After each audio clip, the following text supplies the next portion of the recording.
Hi friends, iPhone use ചെയ്യുന്ന ഒരുവിധം എല്ലാവർക്കും ഒരു സംശയമാണ് ഐഫോണിൻ്റെ ബാറ്ററി എങ്ങനെ ശരിയായ രീതിയിൽ ചാർജ് ചെയ്യാമെന്നുള്ളത്, അതായത് മെയിൻറ്റെയിൻ ചെയ്യാമെന്നുള്ളത്.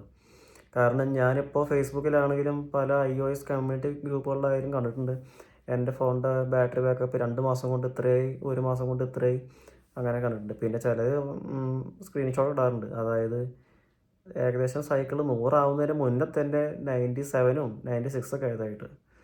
അപ്പോൾ ഇപ്പോൾ യൂസ് ചെയ്യുന്നത് ഐഫോൺ 15 പ്രോ മാക്സ് ആണ്. ഓൾമോസ്റ്റ് 241 സൈക്കിൾ കൗണ്ട്സ് കംപ്ലീറ്റ് ചെയ്തിട്ടുണ്ട്. ബാറ്ററി 100% തന്നെയാണ്. പിന്നെ മുന്നേ യൂസ് ചെയ്തിരുന്ന ഫോൺ ഐഫോൺ 13 ആണ്. അത് 2 വർഷം യൂസ് ചെയ്ത് സെയിൽ ചെയ്ത് നിന്നിട്ടാണ് ഈ ഫോൺ എടുത്തത്. അതിന് 94% ബാറ്ററി ഉണ്ടായിരുന്നു ഞാൻ സെയിൽ ചെയ്യുന്ന സമയത്ത്. മൊത്തം 2.5 വർഷം ഞാൻ ഐഫോൺ യൂസ് ചെയ്തു. എനിക്ക് 2 ഫോണിനും അത്യാവശ്യം നല്ല ബാറ്ററി കപ്പാസിറ്റി കിട്ടി. ഞാൻ എങ്ങനെ ബാറ്ററി ചാർജ് ചെയ്യുന്ന രീതി എന്ന് വെച്ചാൽ, ഫോണ് സാധാരണ ഇപ്പോൾ യൂട്യൂബേഴ്സൊക്കെ പറയാറുള്ള പോലെ ഞാൻ ഫുൾ ചാർജ് ആക്കാറില്ല.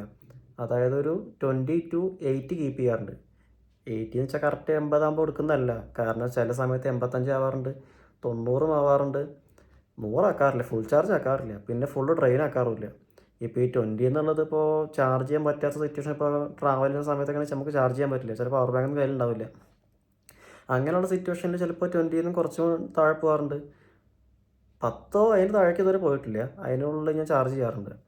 മെയിനായിട്ട് ഫോൺ ഓഫ് ആക്കരുത്. ഫുള്ള് ചാർജ് ഇറങ്ങിയിട്ട് ഓഫ് ആക്കരുത്, പിന്നെ ഫുൾ ചാർജും ആക്കരുത്. ഇതിന് രണ്ടിനും ഇടയിൽ കീപ്പ് ചെയ്യുക. പിന്നെ നമ്മൾ ചാർജ് ചെയ്യുന്ന സമയത്ത് ഫോൺ ഹീറ്റ് ആണെങ്കിൽ ഒന്ന് ചൂടാറിയതിന് ശേഷം മാത്രം ചാർജ് ചെയ്യുക. ചൂടാറാമെന്ന് വിചാരിച്ചു കഴിഞ്ഞാൽ ചിലപ്പോൾ ഫോൺ കുറച്ച് നേരം തന്നെ ഇരുന്ന് കഴിഞ്ഞാൽ ചൂടാറും. ഇനിയിപ്പോൾ നമുക്ക് തിരക്കുണ്ട്, ഇപ്പോൾ എവിടെയെങ്കിലും പോകാനുണ്ട്, അപ്പോൾ പെട്ടെന്ന് ചാർജ് ആക്കണം. അങ്ങനെയാണെങ്കിൽ മാക്സിമം ഹീറ്റുള്ള നേരത്ത് ചാർജ് ചെയ്യാണ്ടിരിക്കും. ഞാൻ സാധാരണ എന്താ ചെയ്യാറ് വെച്ചാൽ, ഫ്രിഡ്ജ് ഉണ്ടല്ലോ, അതിനകത്ത് കൊണ്ട് 2 മിനിറ്റ് അങ്ങനെ വെക്കും. അപ്പോഴേക്കും ഒന്ന് തണുത്തോളും. പിന്നെ ഫോണ് യൂസ് ചെയ്യും ചാർജിങ്ങിന് ഇട്ടുകൊണ്ട് യൂസ് ചെയ്യുന്നതുകൊണ്ട് പ്രത്യേകിച്ച് കുഴപ്പങ്ങളൊന്നുമില്ല. കാരണം ഞാൻ ഈ 2 ഫോണും ഞാൻ അങ്ങനെ യൂസ് ചെയ്യാറില്ല. കാരണം എന്താ, ഞാൻ അറിയാലോ, ഞാൻ പ്രവാസിയാണ്. അപ്പോൾ ഇവിടെ റൂമിൽ നമുക്ക് വേറെ എൻ്റർടൈൻമെൻറ്റും കാര്യങ്ങളൊന്നുമില്ല. ആകെയുള്ള ഈ ഫോൺ മാത്രമേ ഉള്ളൂ. അപ്പോൾ ഞാൻ അങ്ങനെ യൂസ് ചെയ്യാറ്, ചാർജിനിട്ട് യൂസ് ചെയ്യാറുണ്ട്. പക്ഷേ ചില നേരത്ത് ഇപ്പോൾ ഗെയിം കളിക്കുന്ന നേരത്തൊക്കെ ആണെങ്കിൽ ചാർജിങ്ങിനിട്ട് യൂസ് ചെയ്യുമ്പോൾ ഫോണിൻ്റെ ഹീറ്റാവാൻ തുടങ്ങും, ബാറ്ററി ഹീറ്റാവാൻ തുടങ്ങും. അപ്പോൾ ഞാൻ യൂസ് ചെയ്ത് നിർത്തും. ചിലപ്പോൾ ഫോൺ ഓഫാക്കും, അത് ചാർജ് ചെയ്യണത് ഓഫാക്കി നിർത്തും. പിന്നെ ഒന്ന് തണുത്തതിന് ശേഷം മാത്രമേ ഞാൻ ചാർജ് ചെയ്യുള്ളൂ. പിന്നെ നല്ല ബിലോ 30 ഒക്കെ ആവുകയാണെങ്കിൽ, നമ്മൾ യൂസ് ചെയ്തുകൊണ്ട് ചാർജ് ചെയ്യുകയാണെങ്കിൽ അത് മെല്ലെ കയറുള്ളൂ. അത് ഫാസ്റ്റ് ചാർജിങ്ങിൻ്റെ ഫുള്ള് പവർ നമുക്ക് കിട്ടില്ല. അപ്പോൾ ഒന്നൊരു ഇത്തിരി കയറിയതിന് ശേഷം ഫോൺ ഹീറ്റില്ലെങ്കിൽ മാത്രമേ യൂസ് ചെയ്യുക. പിന്നെ ശ്രദ്ധിക്കേണ്ട ഒരു കാര്യം എന്ന് വെച്ചാൽ, നമ്മുടെ ഫോണിൽ ആവശ്യമില്ലാത്ത ആപ്പും കാര്യങ്ങളൊക്കെ ഉണ്ടെങ്കിൽ അൺഇൻസ്റ്റാൾ കളയുക. യൂസ് ചെയ്ത ആപ്പ് നമുക്ക് ആവശ്യമുള്ളതാണെങ്കിൽ എല്ലാതും അപ്ഡേറ്റ് സൂക്ഷിക്കുക. പിന്നെ വരുന്ന സോഫ്റ്റ്വെയർ അപ്ഡേഷനൊക്കെ ചെയ്യുകയെന്ന് വെച്ചാൽ വരുന്ന ഉടനെ തന്നെ ചെയ്യേണ്ട സോഫ്റ്റ്വെയർ അപ്ഡേഷൻ. കാരണം പണിയിട്ട സാധ്യതയുണ്ട്. ഇപ്പോൾ ഈ പച്ചവരെ ഡിസ്പ്ലേ പോകുന്ന കേട്ടിട്ടില്ലേ? അപ്പോൾ ഒരു 2-3 ദിവസം വെയിറ്റ് ചെയ്ത് അതിൻ്റെ റിവ്യൂ ഒക്കെ യൂട്യൂബിലോ വേറെ എവിടെയൊക്കെ നോക്കിയിട്ട് കുഴപ്പമൊന്നും ഇല്ലെങ്കിൽ മാത്രം ചെയ്യുക. ഞാൻ ഇങ്ങനെയുള്ള കുറച്ച് കാര്യങ്ങൾ മാത്രമേ ശ്രദ്ധിക്കാറുള്ളൂ. അതായത് ചാർജ് ചെയ്യുമ്പോൾ ഫുൾ ചാർജ് ആക്കാറുമില്ല, ഫുൾ ഇറക്കാറുമില്ല. പിന്നെ ഫോൺ ഹീറ്റ് ആയിരിക്കുന്ന നേരത്ത് ചാർജ് ചെയ്യാറുമില്ല. പിന്നെന്താ, ഫോണിൻ്റെ ആപ്പൊക്കെ ഫുൾ അപ്ഡേറ്റ് ചെയ്യും. ഞാൻ എല്ലാ ദിവസവും നോക്കാറുണ്ട് ഞാൻ. അതായത് ഇപ്പോൾ അപ്ഡേഷൻ വന്നിട്ടുണ്ടെങ്കിൽ ഞാൻ അപ്പോഴേക്കപ്പോൾ ചെയ്യും. അതായത് ആപ്സിൻ്റെ ഇപ്പോൾ സോഫ്റ്റ്വെയർ അപ്ഡേഷൻ ഒക്കെ കുറച്ച് നേരം വെയിറ്റ് ചെയ്യും. കുറച്ച് നേരം എന്ന് വെച്ചാൽ 1-2 ദിവസം വെയിറ്റ് ചെയ്യും. റിവ്യൂസൊക്കെ നോക്കി കുഴപ്പമൊന്നും ഇല്ലെങ്കിൽ മാത്രമേ ഞാൻ സോഫ്റ്റ്വെയർ അപ്ഡേറ്റ് ചെയ്യാറുള്ളൂ.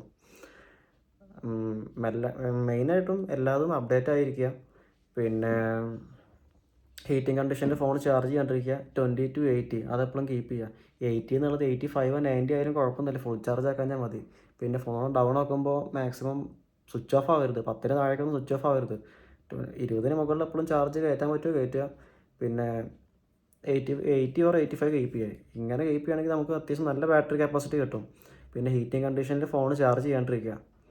അതായത് ഫോൺ ഹീറ്റ് ആണെങ്കിൽ ഒന്ന് തണുത്തതിന് ശേഷം, ഇപ്പോൾ തണുക്കാനാണെങ്കിൽ ഫ്രിഡ്ജിൽ വെച്ച് തണുപ്പിച്ചാലും മതി, കുഴപ്പമൊന്നുമില്ല. കേൾക്കുമ്പോൾ ചിരിയൊന്നും വരും, പക്ഷേ ഞാനങ്ങനെ ചെയ്യാറുണ്ട്. നമുക്ക് കാര്യം നടന്നാൽ പോരെ, ഫോൺ തണുത്താൽ പോരെ, എന്നതിന് ശേഷം ചാർജ് ചെയ്യാം. ഇങ്ങനെയൊക്കെ ചെയ്ത് കഴിഞ്ഞാൽ നമുക്ക് അത്യാവശ്യം നല്ല കപ്പാസിറ്റി കിട്ടും. ഇതിപ്പോൾ ഞാൻ എൻ്റെ ഒരു അനുഭവത്തിനെ വിളിച്ചിട്ട് പറഞ്ഞു എന്നുള്ളത്. ശരിയായ രീതിയാണ് തെറ്റായ രീതിയാണെന്ന് എനിക്കറിയില്ല. വേറെ എന്തെങ്കിലും ഐഫോൺ റിലേറ്റഡ് ആയിട്ടുള്ള ഡൗട്ട്സ് ഉണ്ടെങ്കിൽ കമൻറ്റ് ബോക്സിൽ വരാൻ പറയാം. എനിക്കറിയുന്നതാണെങ്കിൽ ഞാൻ പറഞ്ഞു തന്നിരിക്കും. പിന്നെ വീഡിയോ ഇഷ്ടപ്പെട്ടെങ്കിൽ ലൈക്ക് ചെയ്യുക, സബ്സ്ക്രൈബ് ചെയ്യുക. പിന്നെ ഐഫോൺ യൂസ് ചെയ്യുന്ന നിങ്ങളുടെ ഫ്രണ്ട്സിന് ഷെയർ ചെയ്യുക. താങ്ക്